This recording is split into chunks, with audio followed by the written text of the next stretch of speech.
Here are some of the main differences between what you're doing and what some of our higher profile clients in the consulting and coaching space are doing. So really, other than the fact that they have developed some kind of personal brand and reputation, or they're perhaps more established and just literally are a bigger business or have operated for a longer period of time and therefore have more clients and stuff. One of the key things that they do here is very simple, very firm the way of working with clients.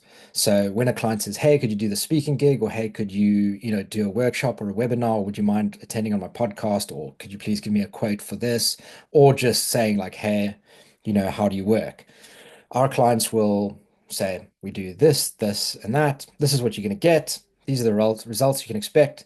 This is what I've done for other people. Here are my prices. Are you ready to go?" And as soon as they get the go ahead in principle, they send over a contract. It's not a long, overly wordy, archaic piece of Shakespearean, writing, like the sentence I just said. It's short, simple, robust, effective, clear, gets the job done, and the client will see key details, who, what, when, where, how much, licensing, who owns the IP, transfer of ownership of IP, whatever that looks like, when's it going to happen, how much the prices are, and some of the standard clause you're going to see. If it's 2 pages, great. If it's one, even better. If it's three, if it needs to be longer, three, five, whatever, then fair enough. But it's not one of those old school ones where you have to dig through the contract to find the details. It's not one of those 10, 20 page ones that you get off the internet.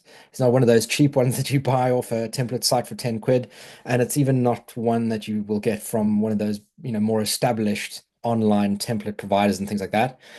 And it's definitely not one that some lawyer has had to try prove their worth while working on. So, sometimes we'll find an incredibly robust agreement for a coach or a consultant when actually, robust and long, like impressive, but possibly suitable for £1 million, £500,000 contracts, not something that's like 1, 5, 10, 20, grand in terms of the contract value. So really that's one key thing that's different is the quick, snappy sort of process, quick and easy contracting, done, dusted, money in, do the job, get paid, whatever the balance is, and that's it. How does yours work at the moment? Let me know. It'd be good to hear, and you're more than welcome to send over stuff to us. We'll always have a look and give you some feedback. I'm Ian from New Legal. We're a legal consultancy with international clients, and you can find us at newlegal.com. That's new-legal.com. Catch you later. Ciao, ciao.